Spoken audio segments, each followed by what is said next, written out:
السلام علیکم ورحمۃ اللہ وبرکاتہ۔ الحمدللہ رب العالمین، والصلاة والسلام علی سید المرسلین والعاقبۃ للمتقین، اما بعد۔ اعوذ باللہ من الشیطان الرجیم، بسم اللہ الرحمن الرحیم۔ یا ایھا الذین آمنوا قوا انفسکم واہلیکم نارا۔ محترم علماء اکرام، معزز سامعین اور سامعات، بڑی خوشی اور مسرت ہو رہی ہے کہ آج میں آپ تمام سے مخاطب ہوں۔ اپنی ٹوٹی پھوٹی زبان میں چند باتیں آپ کے سامنے رکھنا چاہتا ہوں۔ قرآن مجید کا مطالعہ ہمیں اسلامی سوسائٹی اور معاشرے کی تشکیل بتاتا ہے کہ اسلامی معاشرہ کیسے ہوتا ہے، کیسے ہونا چاہیے۔ ہم سب یہ بات مان کر چلتے ہیں کہ معاشرہ ہمارا مرد اور عورتوں سے مل جل کر بنتا ہے۔ سورہ نساء میں اللہ تعالیٰ نے فرمایا، خلق منہا زوجہا وبث منہما رجالا کثیرا ونساء۔ معاشرہ بنانے کے لیے اللہ تبارک و تعالیٰ جو ذریعہ اپنایا وہ مرد اور عورت ہے، اور اللہ تبارک و تعالیٰ سورہ حجرات میں بیان کیا کہ یہ قبیلے، یہ خاندان تعارف کے لیے، یہ فلاں قبیلہ ہے، یہ فلاں خاندان ہے، یہ فلاں ہیں، یہ فلاں ہیں، یہ سیفی خاندان، یہ اعظم خاندان، یہ ابو بکر خاندان، یہ تمام چیزیں معاشرے میں پائی جاتی ہیں۔ معاشرے کو بنانے میں مرد اور عورت کا رول بہت اہم ہے۔ ہم سمجھتے ہیں کہ اچھا اسکول بچوں کو مل جائے، اچھا ٹیوٹر مل جائے، اچھے حافظ صاحب مل جائیں تو بچوں کی زندگی اور بچوں کی مستقبل روشن اور تابناک ہو جائے گا۔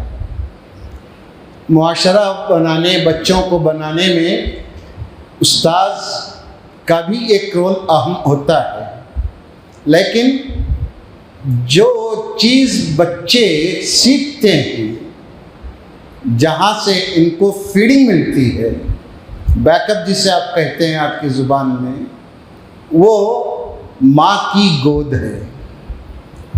ہمارے معاشرے کی مائیں اگر دیندار ہیں، اگر ہمارے معاشرے کی مائیں ذمہ داری کا احساس اپنے اندر رکھتی ہیں، اپنے فرائض کو یہ سمجھ کر انجام دیتے ہیں کہ ان میں کوتاہی اللہ تعالیٰ کے پاس جواب دہی ہے، اگر میں اس میں ان بچوں کی تربیت میں، ان کے مستقبل کے بنانے میں سستی برتوں گی تو سوسائٹی میں مجھے سننا پڑے گا۔ یہ ماں اس احساس کے ساتھ اگر ہوتی ہے تو ایسے گود میں پلنے والے بچے وہ صحابہ بھی ہو سکتے ہیں، وہ انبیاء بھی ہو سکتے ہیں، وہ صالحین بھی ہو سکتے ہیں، ائمہ بھی ہو سکتے ہیں۔ اگر مائیں معاشرے کی اپنی ذمہ داری کو نہ سمجھیں، اپنے فرائض کو یوں ہی ٹائم پاس سمجھتی ہیں، تو پھر اس معاشرے کی تباہی کے لیے کوئی دوسرے عناصر کی عوامل کی ضرورت نہیں ہے، ماں ہی گھر کے لیے کافی ہے بچوں کو تباہ اور برباد کرنے کے لیے۔ محترم حضرات، آپ ہم جانتے ہیں اللہ کے پیارے حبیب محمد مصطفیٰ صلی اللہ علیہ وسلم معاشرے کو بنانے کے لیے، معاشرے میں نیک عناصر رکھنے کے لیے یا نیک لوگوں کی کثرت کے لیے آپ صلی اللہ علیہ وسلم مردوں سے بیعت لیتے تھے. آپ صلی اللہ علیہ وسلم مردوں سے بیعت لیتے تھے, وعدہ لیتے تھے. اب اگرچہ کہ بیعت کی شکلیں مختلف ہو گئی ہیں, 36 قسم کی خرافات اس میں آئی ہیں, لیکن اللہ کے نبی صلی اللہ علیہ وسلم اپنے صحابہ سے معصیت کے چھوڑنے, برائیوں کو ترک کرنے, نیکی کو اپنانے, اچھے کاموں پر وعدہ لیا کرتے تھے. اسی کو بیعت کہتے ہیں. آپ صلی اللہ علیہ وسلم معاشرے کو بنانے میں جتنا مردوں پر وقت صرف کیے ہیں, اس سے کہیں زیادہ ہی سمجھیے اللہ کے نبی صلی اللہ علیہ وسلم نے ماؤں کو بنانے میں اپنا وقت لگایا ہے. اس لیے آپ صلی اللہ علیہ وسلم عورتوں کو نصیحت کرنے کے لیے مسجد میں ان کو جمع کرتے ہیں. آپ سب جانتے ہیں عید کے دن آپ صلی اللہ علیہ وسلم مردوں کو خطبہ دے کر اس پر بس نہیں کرتے, عورتوں کی مجلس میں جا کر آپ صلی اللہ علیہ وسلم پردے کے عوض سے آپ صلی اللہ علیہ وسلم نصیحت فرمایا کرتے تھے. کیوں؟ اس لیے کہ یہی کھیتی ہے. اس کھیت کو ہم اگر صحیح سنچائی کریں, وقت پر اس کو کھاد دیں, وقت پر پانی پہنچائیں, تو فصلیں بہترین لہلہاتی فصلیں آئیں گی, بہترین معاشرہ بنے گا اور ہمارا معاشرہ جنت نشان بنتا ہے. اس لیے پیارے حبیب صلی اللہ علیہ وسلم آپ عورتوں پر خاص توجہ دیتے تھے. ہم دیکھتے ہیں اللہ کے نبی صلی اللہ علیہ وسلم کے پاس عورتیں آیا کرتی تھیں, جس کو سورہ ممتحنہ میں اللہ تعالیٰ نے اس طرح بیان کیا, یا ایھا النبی اذا جاءک المؤمنات یبایعنک. اللہ کے نبی صلی اللہ علیہ وسلم اگر آپ کے پاس مومن عورتیں آتی ہیں, اس لیے آتی ہیں تاکہ آپ سے بیعت کریں, آپ صلی اللہ علیہ وسلم سے وعدہ کریں. بیعت جھوٹا پینے کے لیے نہیں, بیعت ہاتھ میں ہاتھ دینے کے لیے نہیں, بیعت ایک طرف میں پکڑتا ہوں ایک طرف تو پکڑنا بول کر نہیں. بیعت آپ صلی اللہ علیہ وسلم حضرت مائی عائشہ صدیقہ رضی اللہ تعالیٰ عنہ فرماتی ہیں, اللہ کے پیارے حبیب کسی غیر عورت کا ہاتھ کبھی آپ نے ٹچ نہیں کیا. آپ صلی اللہ علیہ وسلم اس طرح بیعت لیتے تھے, عورتیں کھڑی ہوتی تھیں. اس کی کیفیت احادیث کے اندر پائی جاتی ہے. آپ صلی اللہ علیہ وسلم صفا کی پہاڑی پر ہیں, نیچے حضرت عمر بن خطاب رضی اللہ تعالیٰ عنہ کھڑے ہوئے ہیں, مہاجرات کھڑی ہیں. آپ صلی اللہ علیہ وسلم اوپر سے جو الفاظ دہرا رہے ہیں, عمر کہتے ہیں ان الفاظ کو, پھر عورتیں ان باتوں کا اقرار کرتی ہیں. یہ بیعت ہوتی تھی. آپ صلی اللہ علیہ وسلم کے پاس عورتیں آئیں اللہ کے نبی, کس بات پر؟ اللہ یشرکن باللہ, کہ وہ اللہ تعالیٰ کے ساتھ شرک نہیں کریں گی, شرک نہیں کریں گی. اگر اس بات کو لے کر آپ کے پاس آتے ہیں, اللہ کے نبی صلی اللہ علیہ وسلم آگے آتا ہے فبایعہن, اللہ کے نبی آپ ان سے بیعت کیجئے. دیکھیے دو چیزیں بہت اہم ہیں. آدمی ہم کیا سمجھتے ہیں کہ نیکیاں معاشرے میں بہت ہونی چاہیے, معاشرے میں اچھائی ہو, نیک نامی ہو, نہ کیا وہ دیکھو فلاں انجمن والے, فلاں لوگ, فلاں مذہب والے اتنی نیکیاں کرتے ہیں, یہ کرتے ہیں, وہ کرتے ہیں. ہم مسلمانوں کا رونا, یہ دوسروں کے گن گانا اور اپنے اوپر پھٹکارنا, وہ ہماری عادت بن گئی ہے. لیکن ایک بات یاد رکھیے, جو نیکی عقیدے کی بنا کی جائے, جس کے پیچھے اللہ کی خوشنودی نہ ہو, اللہ کی رضا نہ ہو, وہ نیکی نہیں ہے. مثلا اللہ تبارک و تعالیٰ فرماتا ہے اجعلتم سقایۃ الحج و عمارت المسجد الحرام کمن آمن باللہ والیوم الآخر. اللہ تعالیٰ پوچھتا ہے معاشرے سے, لوگوں ہمیں یہ بتاؤ, وہ آدمی جو مکے کے لوگ کیا کرتے تھے زمانے جاہلیت میں, حاجیوں کو پانی پلاتے تھے, خانہ کعبہ کی خدمت کرتے تھے، حاجیوں کی خدمت کرتے تھے، یہ سب اپنی جگہ پر تھی۔ اللہ تعالیٰ ان سے پوچھتا ہے، جھنجھوڑ کر پوچھتا ہے، کیا تم سمجھتے ہو کہ حاجیوں کو پانی پلانا، مسجد میں جھاڑو دینا، حاجیوں کی خدمت کرنا، یہ سب چیزیں اس کے برابر ہو جائیں گے جو آدمی ایمان لاتا ہے؟ ایمان اور یہ نیکیاں کیا برابر ہو جائیں گی؟ دیکھیے، اللہ تبارک و تعالیٰ مکے والوں کی اس غلط فہمی کا ازالہ کرتے ہوئے کہتا ہے، ایمان کے بغیر آپ احد کے پہاڑ کے برابر بھی نیکی کر لو، اللہ کے پاس کچھ بھی اس کی حیثیت نہیں ہے۔ دوسری صورتوں میں اللہ تعالیٰ نے کہا، وہ آدمی جو نیکیاں کرتا ہے اور دل میں شرک کو چھپا رکھتا ہے، کأنما خر من السماء تخطفه الطیر، ایسا ہے اس کا مسئلہ گویا آسمان سے پھینک دیا گیا۔ پلین سے کسی کو پھینک دیا جائے تو اس کا انجام کیا ہوگا؟ ایسا ہی اس کا انجام ہے۔ یاد رکھیے، نیکی اگر بغیر ایمان کے کی جاتی ہے تو اللہ کے پاس اس کی کوئی حیثیت، کوئی وقت، کوئی قیمت نہیں ہے۔ اس لیے اللہ تبارک و تعالیٰ عورتوں کے بارے میں کہہ رہا ہے، اللہ کے پیارے حبیب، اگر یہ خواتین آپ سے آ کر اس بات کا وعدہ کرتی ہیں، بیعت کرتی ہیں کہ وہ شرک نہیں کریں گے، فباعہن، آپ ان سے بیعت لیجیے۔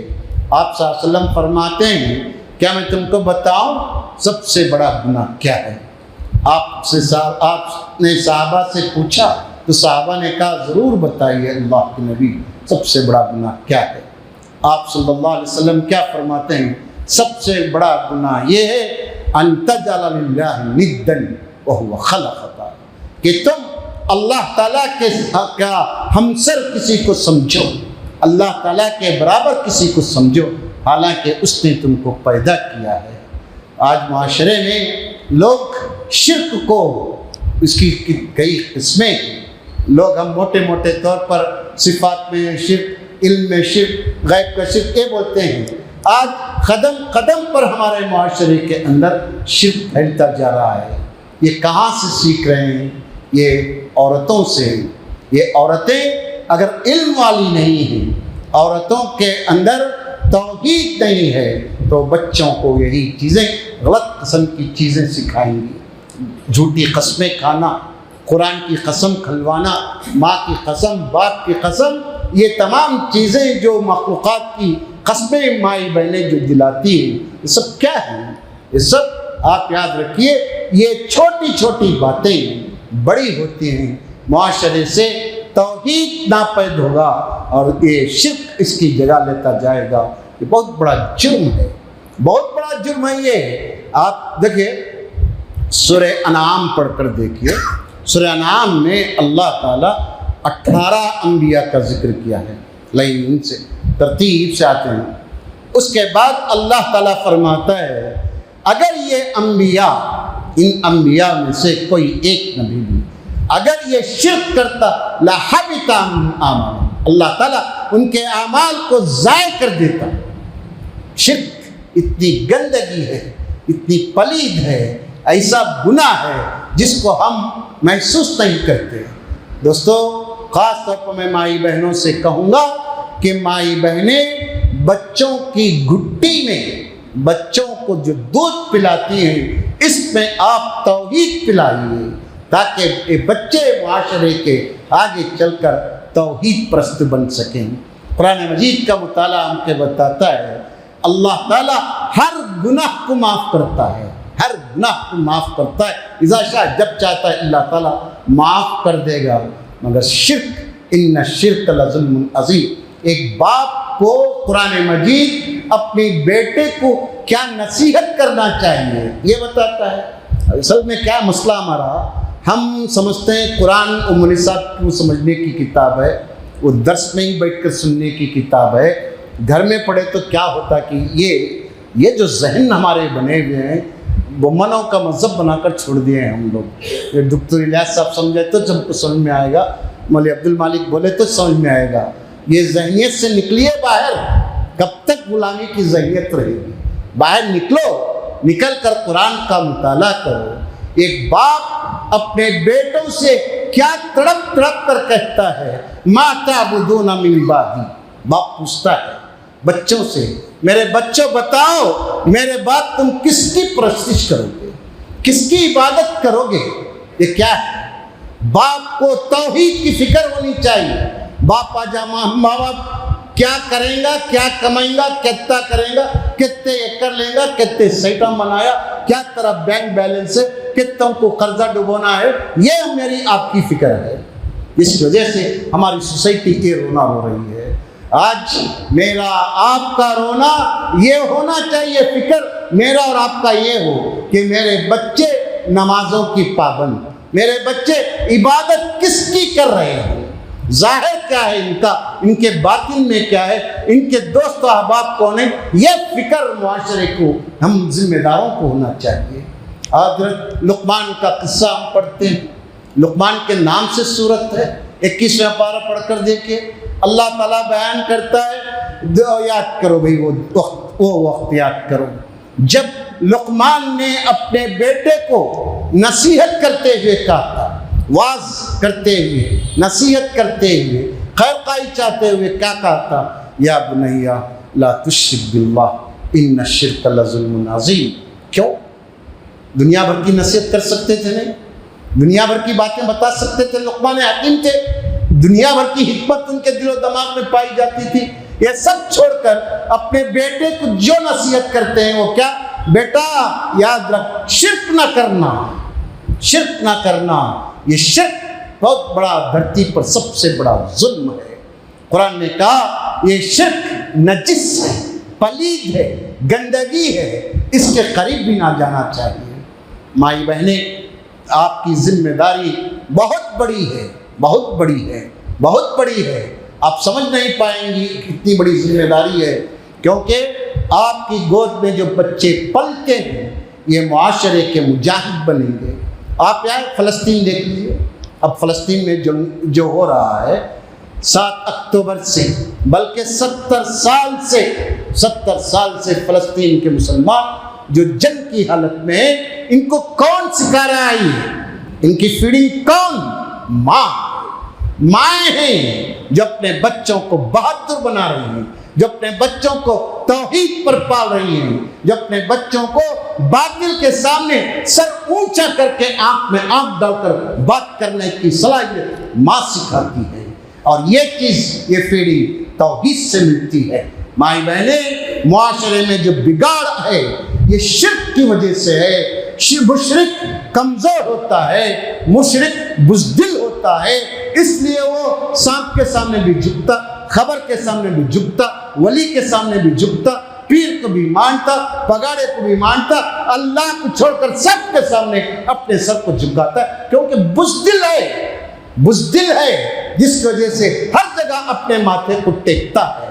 توحید پرست اللہ کے سامنے اپنے ماتھے کو ٹیکتا ہے۔ بچے باپ سے کہتے ہیں نعبدو الہک و الہ آبائک، ابا جان، ابا حضور ٹینشن مت لیجیے آپ، ہم صرف آپ کے معبود کی، آپ کے باپ دادا کی معبود ایک اللہ کی عبادت کریں گے۔ محترم دوستو، توحید کے باب میں مجھے اور آپ کو ہمیشہ چوکنا رہنا ہے۔ شرک دبے قدموں ہماری زندگی میں داخل ہوتا ہے، جس کی وجہ سے ہماری زندگی کی برکتیں، ہماری زندگی کی کیا ہے جو فائدے ہیں، عبادات کے فائدے، جو ثمرات ہم کو ملنا ہے، وہ سب چیزوں سے ہم شرک کی وجہ سے محروم ہو جاتے ہیں۔ اس لیے عورتوں کو چاہیے، عورتیں اپنے بچوں کو توحید پر پرورش کریں۔ اللہ تبارک و تعالیٰ، دوسری بات یہ تو عقیدے کی بات ہوئی، جب آدمی عقیدے میں مضبوط ہوگا تو خود بخود اللہ تعالیٰ کے دربار میں جھکنے کی عادت اس کو آئے گی۔ اللہ تبارک، یہ بات دیکھیے، بات ہمیشہ یاد رکھیے، توحید پرست ہو اور نمازی نہ ہو، یہ ہو نہیں سکتا، یہ ہو نہیں سکتا۔ توحید پرست ہو اور بے نمازی ہو، یہ نہیں ہوتا۔ جو آدمی بے نمازی ہے اس کی توحید میں فرق ہے، لہذا مائیں اپنے بچوں کو توحید کے ساتھ نماز کے پابند بنائیں۔ دوسری چیز دیکھیں، قرآن مجید سورہ ممتحنہ کی اس آیت میں اللہ تبارک و تعالیٰ فرماتا ہے اللہ یسرقنا، آپ سے اللہ کے نبی صلی اللہ علیہ وسلم یہ عورتیں یہ عہد کرنے آئی ہیں، یہ وعدہ کرنے آتی ہیں کہ وہ چوری نہیں کریں گی، تو آپ وہ اس آیت کے آخر میں فبایعہن، آپ ان سے بیعت لیجیے۔ ایک عقیدے کی بات اللہ تعالیٰ بیان کیا، دوسرا اخلاقی بات، معاشرتی بات۔ اخلاق کیا ہے؟ چوری۔ اللہ کے نبی صلی اللہ علیہ وسلم کی وہ حدیث پاک یاد رکھیے، اس میں اللہ کے نبی صلی اللہ علیہ وسلم فرماتے ہیں، کیا فرماتے ہیں کہ آدمی جب چوری کرتا ہے تو اس کا ایمان نہیں رہتا، بدکاری کرتا ہے تو اس کا ایمان نہیں رہتا۔ یہ چوری ہم سمجھتے ہیں، مثلا مائیں اس پر کڑی نظر رکھیں، شیرنی کی نظر بچوں پر مائیں اخلاق کے لیے رکھنی چاہیے۔ مثلا بچے ہمارے اسکول سے آتے ہیں، ہم اپنے بچوں کو ان کے پینسل پاکٹ میں ان کا پینسل، ان کا ربر، ان کا ریزر سب رکھ کر بھیجتے ہیں۔ جب واپس آتے ہیں تو مائیں چیک کرتی ہیں، اگر خدا نخواستہ ایک چیز بچے کے ڈبے میں زائد ہے تو آپ کا فرض بنتا ہے کہ آپ اس بچے کو پوچھیں، بیٹا یہ پینسل، یہ ربر، یہ شارپنر کہاں سے آیا تم کو؟ یہ چیز بچے کو کل واپس جاتے ہوئے ماں تاکید کر کر بھیجے، بیٹا یہ چوری کہلاتے ہیں، یہ چور ہوتا ہے، لہذا اس کو واپس کرو۔ یہ چھوٹی چھوٹی چیزیں مائیں اپنے بچوں پر نظر رکھ کر اصلاح کرتی ہیں تو معاشرہ صالح، نیک اور قابل رشک بنتا ہے۔ پینسل نہ چھوڑ کیا ہوا، ہمارے بچے کی کتے کی جاتے رہتے ہیں، کتے کی جاتے رہتے تو آپ کی بے پرواہی ہے۔ آپ جائیں، آپ اپنی مس کو بتائیں کہ میرے بچے کے پینسل شارپنر غائب ہوتے ہیں، یہ کیسے ہو رہا ہے؟ ایک سے دو بار آپ اپروچ کریں تو خود بخود معاملہ صحیح ہوگا۔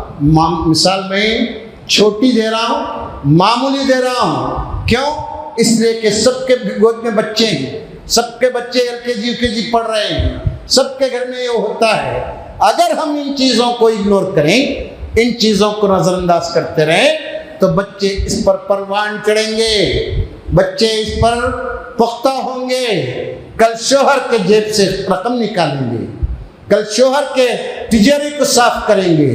چھوٹی چھوٹی چیز جب پختی بنتی ہے تو معاشرے کے لیے ناسور بنتی ہے۔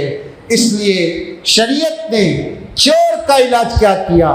پہلے ہاتھ کاٹو، بولا بایاں ہاتھ کاٹو، یہاں تک، پورا نہیں، یہاں تک کاٹو، پھر اس کے اپوزٹ پیر کاٹو ٹخنے تک تاکہ بھاگنے نہ پائے، پھر اس کے بعد سیدھا ہاتھ کاٹو، پھر بایاں پیر کاٹو، اور پھر اس کے بعد بھی کرتا ہے تو جیل میں قید کر کے رکھو۔ معاشرے میں بد اخلاقی، یہ چوری معیشت کو تباہ کرتی ہے۔ چوری کی عادت انسان جس گھر میں ہوتی ہے، جس خاتون کے اندر یہ چیز پائی جاتی ہے، وہ گھر تباہی کی طرف جاتا ہے۔ اس لیے قرآن مجید نے اخلاقی تربیت کرتے ہوئے کہا، جہاں عقیدوں کی اسلام فکر کرتا ہے وہیں پر معاشرے سے برائیوں کے خاتمے کی فکر کرتے ہوئے کہا کہ دیکھو چوری بہت بری چیز ہے، بہت ہی گندی عادت ہے، اس سے بچنے کی پوری کوشش کرنی چاہیے۔ اللہ تعالیٰ سے میں دعا کرتا ہوں، اللہ تعالیٰ ہمیں، آپ کو، ہم سب کے بچوں کو توحید پرست بنائے، توحید پر ثابت قدم رکھے، اور ایک گندے اخلاق، بری عادتیں، یہ چوری، چکاری، غیبت، یہ سب چیزیں جو معاشرے کے ناسور ہیں، ان سے اللہ تعالیٰ ہمارے معاشرے کو بچنے کی، ہم کو بچانے کی توفیق عطا فرمائے۔ اللہ تعالیٰ اساتذہ کو مغفرت فرمائے، بڑے بڑے جو بزرگ ہمارے زمانے میں تھے جو آج غائب ہیں، اللہ ان سب کی مغفرت فرما، ان سب کی قبروں کو راحت اور سکون کے مسکن بنا، یہ عالیشان مساجد بنانے والوں کی قبروں کو ٹھنڈی رکھ، جب تک رکھ دنیا میں عزت اور آبرو سے رکھ، جب بھی موت دے تو اللہ ہم کو کلمہ طیبہ پر موت نصیب فرما، آمین۔ اقول قولی ھذا استغفر اللہ لی ولکم ولسائر المسلمین فاستغفروہ انہ هو الغفور الرحیم. آمین یا ذا الجلال والاکرام.